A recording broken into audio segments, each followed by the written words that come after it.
Little while back, we had a good laugh at these two fine fellows, the tiger and the magpie. In Korean folk art, the magpie is representative of the voice of the common people, and the tiger is the bumbling, goofy authorities, the bird always getting a one-up on him. It is simple comedy, a satire of old political cartoons. That one little joke from K-pop Demon Hunters was revealed to me to be just the tip of an iceberg that was beautifully and wonderfully crafted with cultural references and mythological depth, and I was informed by a deluge of comments about the variety of other things that this film did spectacularly.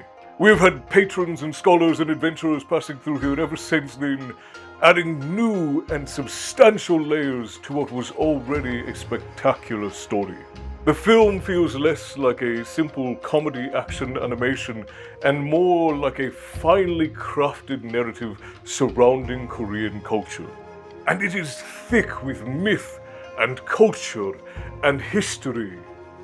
You could spend a whole day unraveling it. So tonight, my friends, that is exactly what we are going to do. Allow me, if you will, to guide you through the depths of this cultural phenomenon. Fill your mug and grab a seat.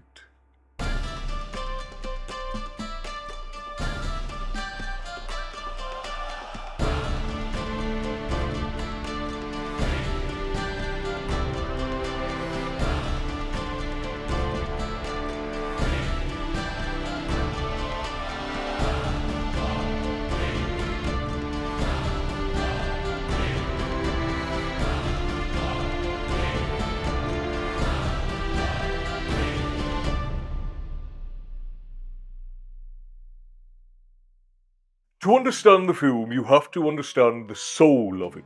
It is rooted in Korean shamanism. The demon hunters of the girl group Huntrix are actually Mudang. They are powerful female shamans with a long history of spiritual guardianship of the Korean people. And their concerts are reimagined modern versions of gut rites.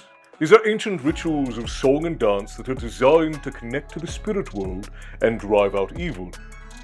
The film actually shows the evolution of this tradition over time, contrasting the rhythmic drum beats of the Joseon era shamans to the rhythmic pop of the modern K-pop era.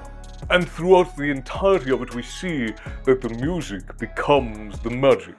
And we see the shaman women as well as the music shifting over time, designed to touch the hearts of the people in the era in which they are protecting.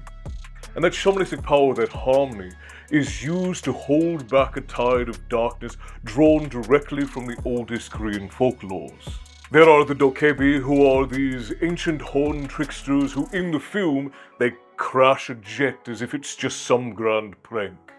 And then there are some true horrors brought in.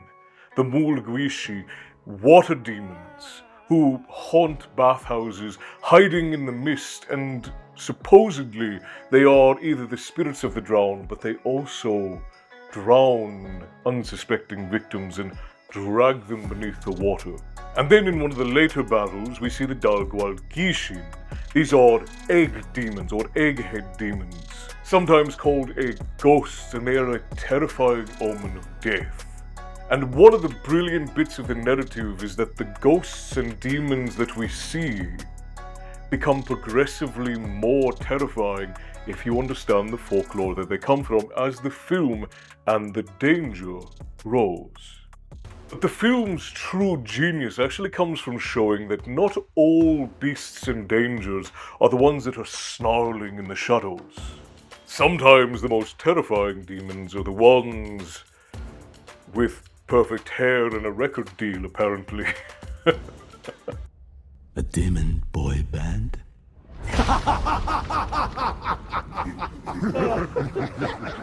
What makes you think that could work?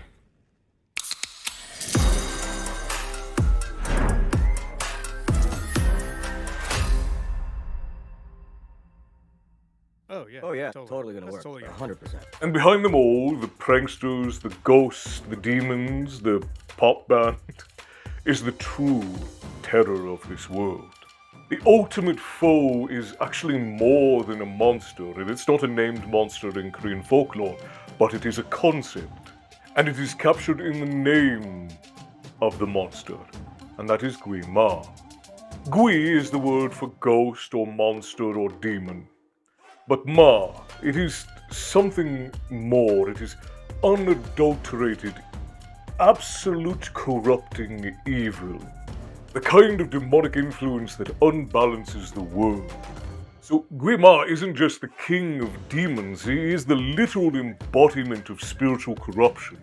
A soul-devouring entity that is pressed against the Honmoon. A magical barrier within the film that draws power from the Bujak talismans that gather the magical energy from the song and love that is created by the music sung by the hunters.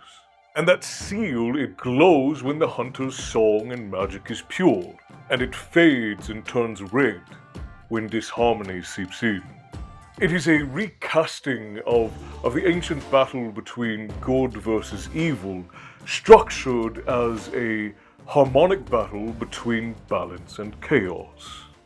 Living in your mind now, too late, 'cause you're mine now. I will make you free when you're all a part of me.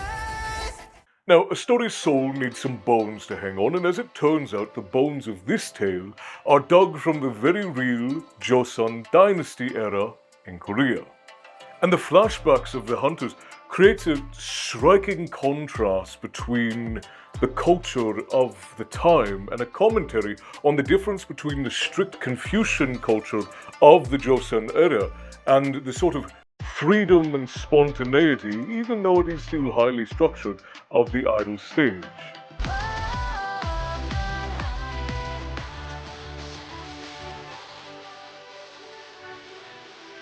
And the fusion of old and new can even be seen in the tools the hunters use.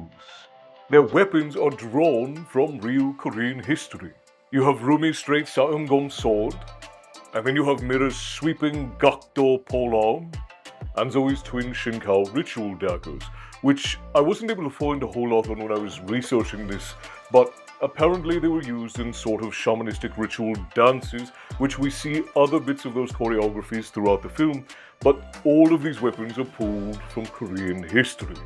And here they are awakened by the sound of the rhythmic pop music, literal ancient steel being summoned by modern harmonies. That same respect of history really shapes the foundations of this film. The finale stage, for instance, is pulsing with these cosmic-inspired lights and visuals, evoking the harmony of the Honmoon and calling to mind the sun-moon-themed arts of the Joseon Palace. Even the colors that are used in the film seem to be inspired by dancheon, vibrant reds, blues, and golds pulled from temple patterns.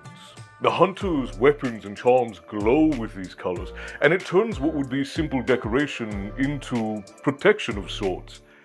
And it's details like that that really give a story its bones. Whoa! Whoa!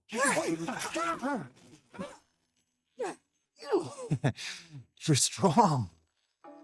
But it's not just the grand sweep of history that makes the story feel real, it's also in the minute details of the film that reference very real Korean culture. The cultural heartbeat, if you will, the very real way that they portray K-pop culture, it makes the world feel lived in.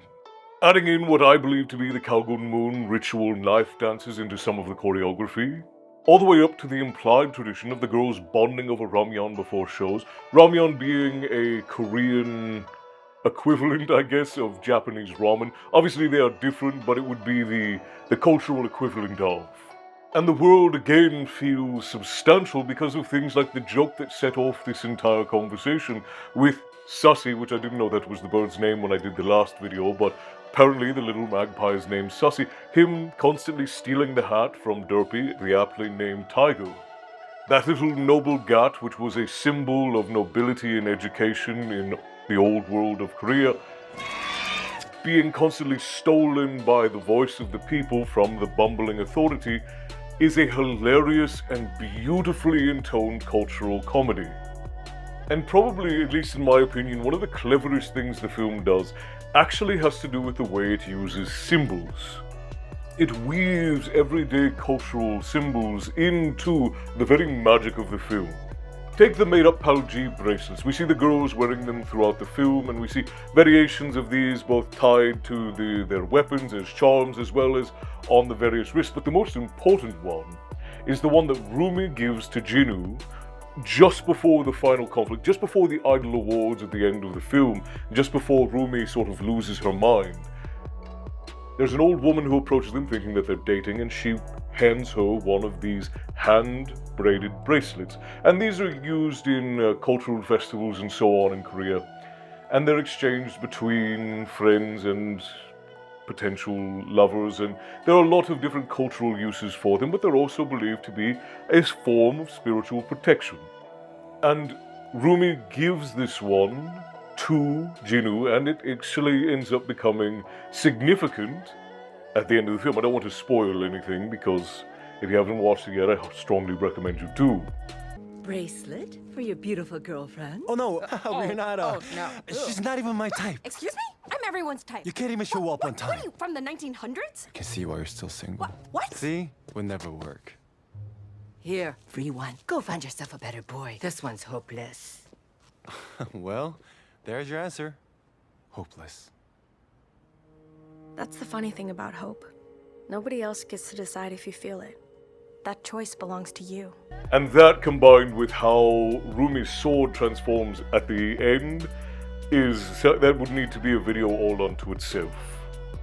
But the other clever usage of symbolism is in the norage symbols that they have on the light sticks that the fans hold. It is a combination of the very real-world culture of fans waving light sticks, as well as a traditional protection symbol melded together, turning the energy of the fans into the literal protection magic of the Honmoon.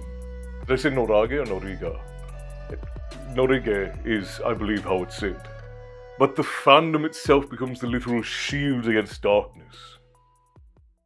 So what is the lesson here? In an age where everything feels like a hollowed out replica of the thing that came before it, a film like this comes along that feels less like a lazy copy and more like a true original creation, forged from a deep, abiding love of the culture that is contained within it. Every color, every weapon, every quiet joke about a magpie in a hat. It's all chosen with a purpose, and it adds to the vibrance of the story. It trusts its audience to be curious, and then it rewards that curiosity 100 times over. This is how you build a legend.